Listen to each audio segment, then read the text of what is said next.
सुरुमा यो पढ्ने तरिका, जाँचमा कसरी लेख्ने त भन्ने कुरा। पहिलो कुरा संविधान, तपाईहरु खाका कोर्नु होला, म यहाँ लेख्छु। जारी गर्ने, कसले जारी गरेको, व्यक्तिहरू, जो अघिको व्यक्ति पनि देखियो।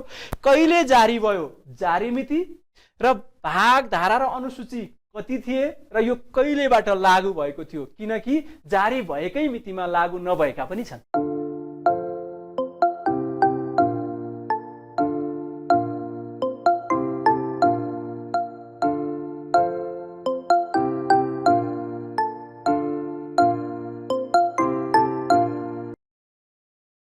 नमस्कार, म कमलकान्त जोशी हो, पेसाले म शाखा अधिकृत हुँ।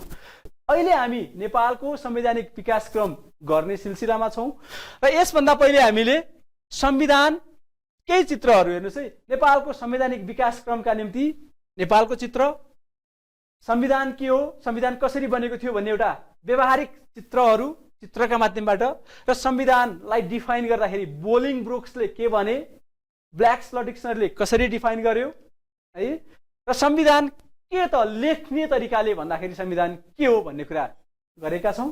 र अब हामी नेपालको संवैधानिक विकास क्रममा जान्छौं। संवैधानिक विकास क्रमलाई एकदमै फास्ट ट्र्याकबाट बुझाउने उद्देश्यका साथ हामी आज उपस्थित भएका छौं र तपाईहरु पनि त्यसरी नै तयार हुनु होला। यहाँ केही चित्रहरू हुन्छ, कसको पालामा कुन संविधान आयो। संवैधानिक विकास क्रम नेपालको गइरहँदाखेरि नेपालमा फर्मल्ली अर्थात् औपचारिक रूपमा 2004 सालमा नेपाल सरकार वैधानिक कानून 2004 जब जारी हुन्छ है, त्यो जारी भइसकेपछि नेपालको संवैधानिक विकासक्रम के हुन्छ, सुरुवात हुन्छ। यो राणा शासन थियो।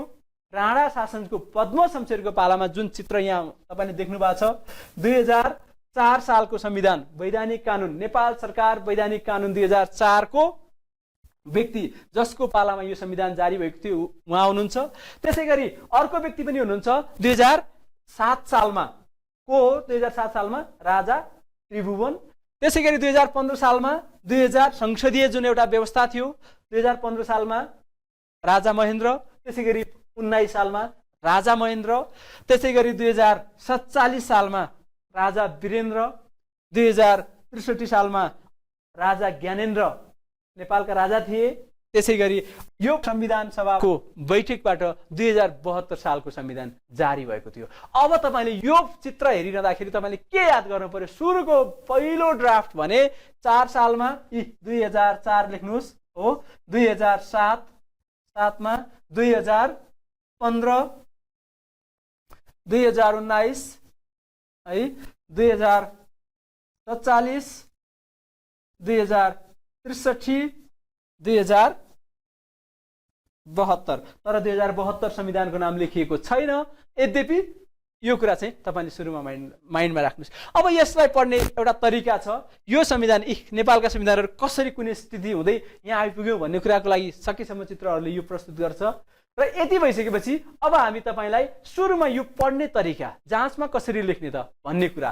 पहिलो कुरा संविधान, तपाईहरु खाका कोर्नु होला, म यहाँ लेख्छु। जारी गर्ने, कसले जारी गरेको, व्यक्तिहरू, जो अघिको व्यक्ति पनि देखियो। कहिले जारी भयो, जारी मिति र भाग, धारा र अनुसूची कति थिए र यो कहिलेबाट लागू भएको थियो, किनकि जारी भएकै मितिमा लागू नभएका पनि छन् कोही संविधानहरू हो। त्यो कुरा चाहिँ तपाईहरुको लागि सर्वप्रथम यो ड्राफ्ट तपाईले जान्नुभयो भने एउटा बेसिक आउटलाइन खाका बन्छ तपाईको माइन्डमा। र त्यसको लागि पहिलो कहानी संविधानको नाम मैले यहाँ के लेख्छु, नेपाल सरकार वैधानिक कानून। नेपाल सरकार वैधानिक कानून,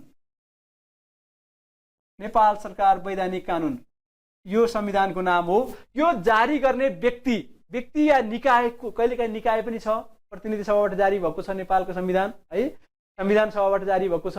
अत नेपाल सरकार वैधानिक कानून 2004 हो। यसको 2004 यो संविधानको पहिलो संविधान, नेपालको पहिलो संविधान। यसको जारी गर्ने व्यक्ति श्री 3 पदम शमशेर, श्री 3 पदम शमशेर, श्री 3 हुन्, उनी राणा हुन् है। जारी मिति 2004 साल 10 महिना 13 गते जारी भयो। 6 भाग 68 त्यो बेलाको संविधानमा 68 दफा भनेको छ, धारा हुनुपर्ने हो, संविधानमा कानुन त हुनुपर्ने धारा हो, तर त्यतिखेर 68 दफा, मैले द मात्र लेखेँ, द को अर्थ दफा हो, र फेहरिस्त भनेको छ, क फेहरिस्त। कहीँ अनुसूची 1 भनेको छ, त्यो गलत हो, अनुसूची भनेको छैन, त्यहाँ फेहरिस्त भन्ने शब्द छ, फेहरिस्त पनि क छ, र यो कहिलेदेखि लागू हुने भनेर मिति घोषणा गरिएको थियो भने 2005 साल वैशाख 1 गते लागू हुने मिति घोषणा गरिएको थियो। तर बीचैमा प्रथम संसदले यो संविधान घोषणा गर्नुभयो, तर बीचैमा उहाँले राजीनामा दिनुपर्ने, उहाँ प्रधानमन्त्री हुनुहुन्थ्यो, श्री 3 प्रधानमन्त्री हुनुहुन्थ्यो त्यतिखेर, त्यो बेलामा घोषणा गर्दाखेरि प्रधानमन्त्री भएको मान्छे पछि बीचैमा राजीनामा दिनुपर्ने कारणले गर्दा यो संविधान लागू हुन पाएन। नेपालको पहिलो लागू हुन नसकेको संविधान पनि यही हो, पहिलो संविधान पनि यही हो, स्टेपिङ यही हो। त्यसै गरी अब दोस्रो संविधान, नेपालको दोस्रो संविधान लेख्दैछौँ हामी। नेपालको अन्तरिम शासन विधान 2007। यो पहिलो, फर्स्ट, यो सेकेन्ड, अहिले हामी सेकेन्डमा छौँ। नेपालको पहिलो लागू नभएको संविधान 4 सालको संविधान, र नेपालको अन्तरिम शासन विधान 2007 चाहिँ दोस्रो संविधान। यो जारी गर्ने व्यक्ति श्री 5 त्रिभुवन राजाले जारी गर्नुभएको थियो है। यो कस्तबाट जारी भएको थियो? श्री 5 त्रिभुवनबाट। 2007 साल 12 महिना 29 गते, चैत्र 29 गते यो के भएको थियो? राजाबाट जारी भएको थियो, र यसमा 7 भाग 73 धारा 1 अनुसूची, 7 भाग 73 धारा 1 अनुसूची रहेका थिए भने यसको जारी मिति अर्थात् यसको लागू मिति, जारी मितिमै लागू मिति छ 2007 साल चैत्र 29 गते। दोस्रो संविधान चाहिँ यसका बेसिक कुराहरू सुरुमा तपाईँ माइन्डमा राख्नु है। तेस्रो संविधान, नेपालले त्यसै गरी तेस्रो संविधान पनि भोगिसकेको छ, लागू गरिसकेको छ। नेपाल अधिराज्यको संविधान, तेस्रोमा नेपाल अधिराज्यको संविधान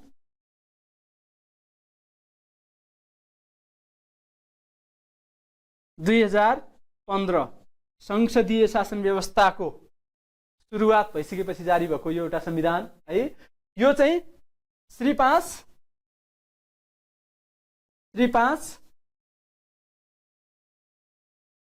महेन्द्रबाट, श्री 5 राजा श्री 5 महेन्द्रबाट 2015 साल फागुन 1 गते जारी भएको थियो। यसमा 10 भाग 77 धारा र अनुसूची थिएनन्। अनुसूची मैले क्रस गरेको छु, अनुसूची यसमा रहेको थिएनन्। तर यो संविधान 2 चरणमा लागू भयो। संविधानको धारा 73 र 75 है 2 चरणमा लागू भयो। 73 र 75 गरेर 2 चरणमा लागू भयो। पहिलो कुरा एउटा 73 र 75 2015 साल फागुन 1 गते नै देखि नै लागू भयो भने त्यसपछि अन्य धाराहरू 2016 साल असार 16 गतेबाट लागू हुने गरी यो संविधान जारी भएको थियो है। अब त्यसै गरी नेपालको संवैधानिक इतिहासमा चौथो संविधान, नेपालको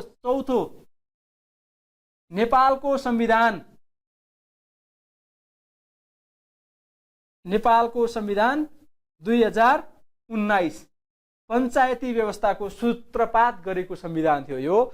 यसको जारी गर्ने व्यक्ति पनि श्री 5 महेन्द्र नै हुनुहुन्थ्यो। श्री 5 महेन्द्र कोबाट जारी भएको?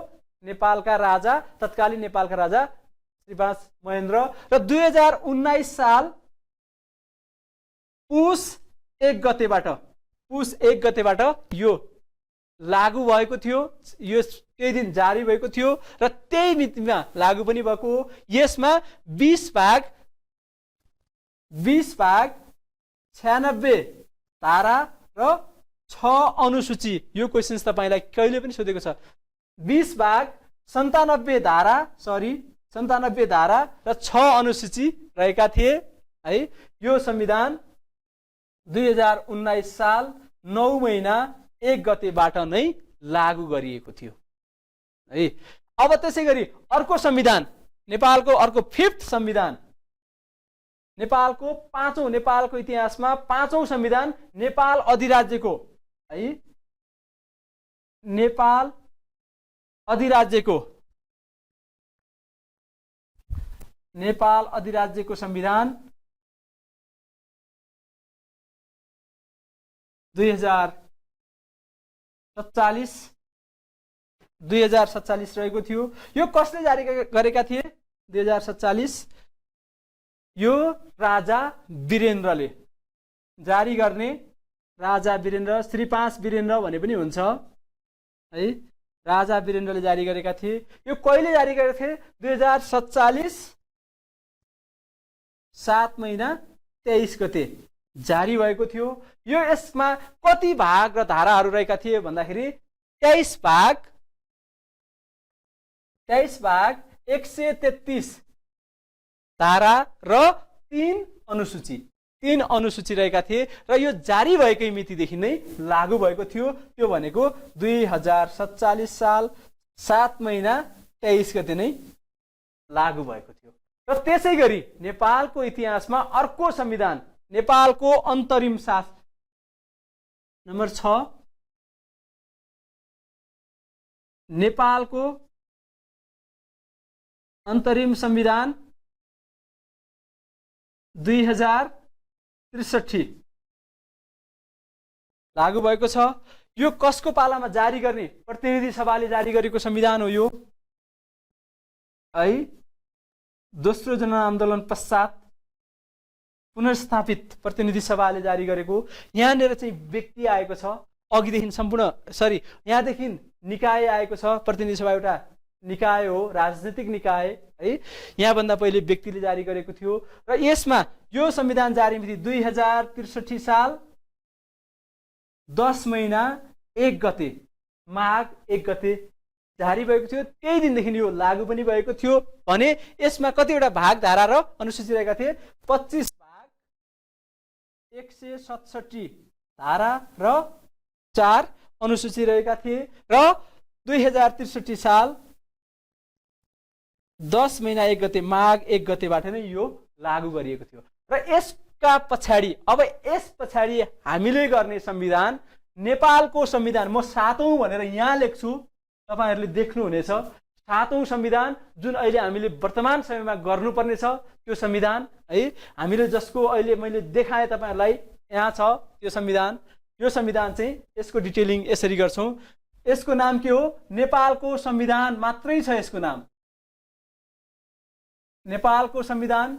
यो कसले जारी गरेको? कसले? संविधान सभाबाट, पहिलो पटक संविधान सभाले जारी गरेको। जारी मिति कहिले जारी गरेको? 2072 साल असोज 3 गते जारी भएको। यसमा कतिवटा भाग, धारा र अनुसूचीहरू छन्? 35 भाग 308 धारा र 9 अनुसूची। कति? 35, 308 र 9। र यो लागू मिति सोही मितिमा 72 साल 6 महिना 3 गते लागू भएको थियो। यो संविधान सबैभन्दा महत्त्वपूर्ण, तपाईले पढ्दाखेरि सबैभन्दा ध्यान दिनुपर्ने संविधान चाहिँ हो है। यति भइसकेपछि यो एउटा टेबल चार्ट तपाईलाई प्रारम्भिक रूपमा अध्ययनका निम्ति सहजता प्रदान गर्ने उद्देश्यले हामीले यो दियौं है।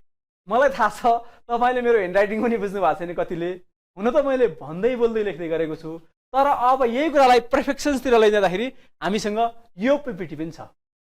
हेर्नुस् है, नेपाल सरकार वैधानिक कानून 2004 जुन अघिका कुराहरू थिए त्यो कुराहरू यसमा स्पष्ट टाइप भएर आएको छ। अब तपाईले कन्फ्युजन हुनु पर्दैन। यदि सार्नु भएको थिएन भने सार्नुस् है। र बेसिक कुरा हो, सबैभन्दा बेसिक कुरा। यति जान्नु भएन भने र यदि जान्नु भएछ भने नेपालको संवैधानिक विकासक्रम धेरै आधा भन्दा बढी जानिसक्नु भयो जान्नु भएन भने फेरि पढ्नुपर्छ। र अब अर्को स्लाइडमा हामी अब यसपछि अब ओभरअलमा अघिका कुराहरू जानिसकेपछि बेसिक कुराहरू तपाईँले संविधानको नाम, जारी गर्ने निकाय वा व्यक्ति, जारी मिति, भाग, धारा र अनुसूची कति रहेका छन् भन्ने कुराहरू र कहिलेबाट लागू भएको थियो भन्ने कुरा जानिसकेपछि अब यो कुरा पनि तपाईलाई जान्नु भएपछि नेपालको संवैधानिक विकासक्रमको सम्पूर्ण इतिहास तपाईले जान्नु भएको ठहर छ। अब मैले संविधान लेखेको छु 2004 सालको संविधानलाई मात्र लेखेको छु। 2004 सालको पुरा नाम के हो? नेपाल सरकार वैधानिक कानुन 2004 हो, तर मैले त्यो लेखिन, त्यो अघिल्लोमा हामीले गरिसक्यौं। अब यसमा के कुराहरूको आधारमा नेपालको संवैधानिक विकासक्रम हेर्ने त भन्दाखेरि सार्वभौम सत्ता कसमा रहेको छ? सोभरिन पावर है। र मौलिक हकको व्यवस्था के कस्तो रहेको छ? प्रत्येक संविधानमा हेर्नुस् है, 4 सालको संविधानमा मौलिक हकको अवस्था, 7 साल, 15 साल, 19 साल, 47 साल, 63 साल र 72 सालमा आउन्जेलसम्मका अहिलेका संविधानहरूमा आउन्जेलसम्म प्रत्येक संविधानहरूमा सार्वभौम सत्ताको स्थिति कसमा रहने भनेर घोषणा गरिएको थियो। मौलिक हकको के अवस्था थियो, कार्यकारी अधिकार कसमा दिएको थियो, व्यवस्थापिकाको कति सदनात्मक व्यवस्थापिका हुने भन्ने खालको कुराहरू राखिएको थियो, न्यायपालिकाको अवस्था के थियो, न्यायपालिका व्यवस्था भएको थियो या थिएन, संविधानको स्रोत भनेर कसलाई मानिएको थियो र बालिक मताधिकार कसमा निहित रहने कुरा गरिएको थियो प्रत्येक संविधानमा है। र महत्त्वपूर्ण पक्ष, यो संविधानका महत्त्वपूर्ण पक्ष के हुन् र कमजोर पक्ष के हुन सक्छन् भन्ने कुराका निम्ति यी बेस बनाएर, कुनै पनि संविधानका यी बेस बनाएर मैले यो चार्ट फिलअप गरेको छु। अब तपाईलाई धेरै सजिलो हुनेछ है। अब नेपालको तपाईले नेपालको संवैधानिक विकासक्रम जानिरहँदाखेरि, पढिरहँदाखेरि नेपाल सरकार वैधानिक कानुन 2004 सालमा जुन जारी भएको थियो त्यो संविधानको सार्वभौम सत्ताको अवस्था के थियो? सार्वभौम सत्ताको कसैमा पनि तोकिएको अवस्था थिएन। त्यसैगरी 2007 सालको संविधानले पनि यो अवस्था कसैमा तोकिएन। र तर 2015 सालको संविधानले सार्वभौम सत्ता जनतामा रहने भनेर पहिलो पटक तोक्यो। नेपालको संवैधानिक विकासक्रमको राम्रो विशेषता हो। र 2019 सालको संविधान पञ्चायती व्यवस्थामा आधारित थियो है। र यो राजा महेन्द्रले जारी गरेका थिए र यो चाहिँ यसमा चाहिँ राजामा सार्वभौम सत्ता राजामा रहने भनियो। र त्यसपछिका सम्पूर्ण 47, 63 र 72 सालका संविधानहरूले सार्वभौम सत्ता नेपाली जनतामा राख्दै गए। अझै भन्दा 63 र 72 सालको संविधानले चाहिँ सार्वभौम सत्ता पूर्ण रूपमा जनतामा स्थापित गरेको छ। एउटा पहिलो पोइन्ट तपाईको सकिन्छ। र त्यसैगरी मौलिक हक, 2004 सालको संविधानले मौलिक हकको सुरुवात चाहिँ गर्यो तर स्पष्ट गरेन कतिवटा मौलिक हक के हुने भन्ने खालको है। र 7 सालले 7वटा मौलिक हक दियो, 7, 8, 9 प्रत्येक संविधानको मिति बढ्दै गए जस्तै गरी 7, 8, 9 त्यसपछि 47 सालमा 13वटा मौलिक हकको व्यवस्था गरियो र 63 सालमा आउँदा 21वटा मौलिक हकको व्यवस्था गरिएको थियो भने अहिले 31वटा मौलिक हकको व्यवस्था गरेको छ धारा 16 देखि 46 सम्ममा अहिलेको संविधानले है। र त्यसैगरी कार्यकारिणी अधिकार 2004 सालको संविधानले कसमा राख्यो? राणामा राख्यो है, श्री 3 मा रहेको। र 2007 सालमा श्री 5 र मन्त्री परिषदमा रहने भन्ने कुरा गरियो। मन्त्री परिषद कसको आधारबाट फर्म हुने? त्रिपक्षीय सम्झौता जुन अर्थात् 3 पार्टी एग्रिमेन्टमा जो साइन गर्नेहरू थिए है। र 2015 सालमा श्री 5 र मन्त्री परिषद दुईटा 7 साल र 15 सालले एउटै व्यवस्था गरे है। के को निम्ति? कार्यकारी अधिकार कसमा रहने, कार्यकारिणी अधिकार कसमा रहने भन्ने कुराको निम्ति। र 19 सालमा राजा नै सर्वेसर्वा हुने थियो, राजामा रह्यो। र 47 सालमा श्री 5 र मन्त्री परिषदमा रहने निर्णय गरियो भने 2063 साल र 2072 सालको संविधानले मन्त्री परिषदमा के गर्ने? कार्यकारिणी अधिकार रहने व्यवस्था गर्यो। त्यसैगरी व्यवस्थापिकाको अवस्था कति सदनात्मक, यो एकदम इजी फर्मुला छ। संविधानको क्रम तपाईले लेख्नु भएपछि 2, 1, 2, 1, 2, 1, 2 हुँदै गएको छ। स्टार्टिङमा 2 नछोड्नु होला। 4 सालको संविधानमा 2 सदनात्मक व्यवस्थापिका थियो भन्नु होला। त्यसपछि 2, 1, 2, 1, 2, 1, 2 किनकि हामी 7औं संविधानमा थियौं। 7औं आउँदाखेरि तपाईको 2 आउनुपर्छ है। र न्यायपालिकाको अवस्था के थियो भन्ने कुराहरू पनि तपाईँले हेर्नुपर्ने हुन्छ। न्यायपालिका 2004 सालको संविधानले व्यवस्था गर्यो, के भन्यो त्यहाँ भने प्रधान न्यायालयमा प्रधान न्यायाधीश सहित 12 जना न्यायाधीश रहने भन्ने कुरा गर्यो है। र 7 सालको संविधानले प्रधान न्यायालयको व्यवस्था गरेको थियो र त्यही कुरा कन्टिन्यू गर्यो। र 15 सालमा राजाको स्वविवेकमा न्यायपालिका रहने भन्ने कुरा गर्यो र अन्तिम अधिकार राजामा भनेर 19 सालमा पनि न्यायपालिका राजाकै कब्जामा रह्यो र 47 साल र पछिका सम्पूर्ण संविधानहरूले स्वतन्त्र न्यायपालिकाको परिकल्पना गरे। त्यहाँभन्दा पहिले स्वतन्त्र न्यायपालिकाको परिकल्पना कता कता नगरे जस्तो फिलिङ हुन्छ। 3टा पछाडिका संविधानले मात्रै, तपाईँले याद गर्नुहोला, 3टा संविधानले मात्रै स्वतन्त्र न्यायपालिका व्यवस्था गर्छ। र अब संविधानको स्रोतको पर्सपेक्टिभबाट पनि हेर्छौँ हामी संवैधानिक विकासक्रमलाई। संवैधानिकको स्रोत अर्थात् संवैधानिक स्रोत के थियो भने सुरुमा पञ्जापत्र, जुन राणाले अधिकार प्राप्त गरेको पञ्जापत्र थियो राजाबाट, सुरेन्द्रबाट, राजा सुरेन्द्रबाट, त्यो पञ्जापत्र संविधानको स्रोत रहेको थियो 2004 सालमा। भने 2007 सालको संविधानमा संविधानको स्रोत राजा थिए र 3टासम्म हेर्नुहोस् है, 7 साल, 15 साल र 19 सालसम्म संविधानको स्रोत को नै थिए, राजा नै रहेका थिए। र 47 सालका संविधान, 47 साल वा सोभन्दा पछिका सम्पूर्ण संविधानहरूले सार्वभौम सत्ता नेपाली जनतामा सुनिश्चित गर्यो है, रहने घोषणा गर्यो। र अब अर्को भनेको बालिक मताधिकार। बालिक मताधिकार भनेको लोकतन्त्रको मेरुदण्ड पनि हो है। बालिक मताधिकार नियमानुसार योग्य ठहरिएपछि भोट दिन पाउने भन्यो, उमेर तोकेन। अब नियमानुसार, नियम कसले बनाउने भन्ने कुरा स्पष्ट रहेन है। नियमानुसार योग्य ठहरिएपछि भन्यो। अब तर त्यसपछिको 7 साल, 15 साल र 19 सालका संविधानले चाहिँ बालिक मताधिकार 21 वर्ष पुगेका व्यक्तिले मात्रै भोट गर्न पाउने भनेर 21 वर्षको अवधि राख्यो भने अन्य 47 साल र सोभन्दा पछिका संविधानले अहिले हामीले 18 वर्षको बालिक मताधिकारको अवधि 18 वर्ष पुरा गरेको हुनुपर्ने, कुनै पनि क्यान्डिडेट भोट हाल्नको निम्ति एलिजिबल हुन्छ भने 18 वर्ष पुगेको हुनुपर्ने भनेर राखिदिए।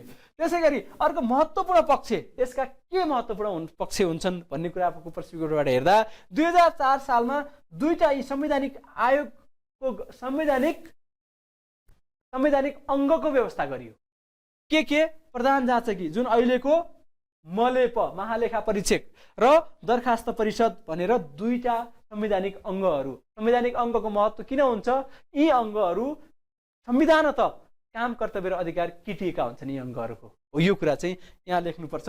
र यसले चाहिँ यसको सबैभन्दा महत्त्वपूर्ण पक्ष 2007 सालको संविधानको महत्त्वपूर्ण बिर्सनै नहुने विशेषता पनि त्यो कुरा पनि यसले कन्टिन्यू गरेको छ। तर त्यसका अतिरिक्त सेपरेसन अफ पावर, शक्तिको 3टा अङ्गमा, सरकारका 3टा अङ्गहरूमा शक्तिको विभाजन गर्यो। अर्थात् व्यवस्थापिका, कार्यपालिका र न्यायपालिकालाई व्यवस्था गरिदियो। र यो नेपालको त्यसै गरी 15 सालको संविधानलाई चाहिँ पहिलो संविधान, किन पहिलो संविधान भन्ने भन्दाखेरि पहिलो डेमोक्रेटिक संविधान चाहिँ 15 सालको, सबैभन्दा वाइडली डेमोक्रेटिक नर्म्स एन्ड भ्यालुजहरूलाई मानिएको र पहिलोपटक संसदीय चुनावबाट निर्वाचित सरकारद्वारा जारी गरिएको है, यो कुरा चाहिँ यसमा रहन्छ। र यसमा विकेन्द्रीकरणको व्यवस्था चाहिँ यसको एउटा मूलभूत पक्ष थियो। 19 सालको संविधानले विकेन्द्रीकरणलाई ल्यायो। त्यसै गरी 47 सालले प्रजातान्त्रिक शासन व्यवस्थाको सूत्रपात गर्यो। र अहिले पनि हामी प्रजातन्त्र हुँदै गणतन्त्रसम्म आइपुगेका छौँ है। यस संविधान सभाद्वारा जारी संविधान थियो 63 सालको संविधान, र गणतन्त्र संहिता र धर्मनिरपेक्षता भन्ने इस्युलाई अहिले 72 सालको संविधानले के गर्छ, क्यारी गर्छ, महत्त्वपूर्ण एजेन्डाका रूपमा उभ्याउँछ। र अर्को कुरा, यसको कमजोर पक्ष के थियो त है? यसको कमजोर पक्ष भनेको 2004 सालको संविधान कार्यान्वयन नै भएन है, त्यो कमजोर पक्ष हो। र यसको पक्ष भनेको बढी लचिलो है, यो संविधान बढी लचिलो, अर्थात् 2/3 मेजोरिटी, अर्थात् कानुन सरह नै चेन्ज हुन सक्ने खालको है। र यो चाहिँ 2015 सालको संविधान सङ्कटकालीन अधिकार राजामा रहने भनेर धारा 55 को प्रयोग गरेर नै राजा महेन्द्रले के गरेका थिए, 19 सालको संविधान जारी गरेका थिए है, यो गरेका थिए। र त्यसै गरी यो एकतन्त्रीय शासन थियो। एकतन्त्रीय शासन व्यवस्थालाई, एकतन्त्रीय भनेको राजाको शासनलाई एकदलीय अर्थात् निर्दलीय शासन व्यवस्था थियो है। यसको अर्को कमजोर पक्ष यसले अन्य तन्त्र अन्य दलहरूको स्थान सुरक्षित गरेको थिएन। यो संवैधानिक रूपले अर्थात् यो कुनै पनि संविधान संशोधनका दृष्टिकोणले कठोर अर्थात् 2/3 मेजोरिटी पछि मात्रै संविधान संशोधन गर्न सकिने व्यवस्था यसमा थियो भने यो संविधान चाहिँ 63 सालमा जारी भएको संविधान के थियो? बढी लचक थियो।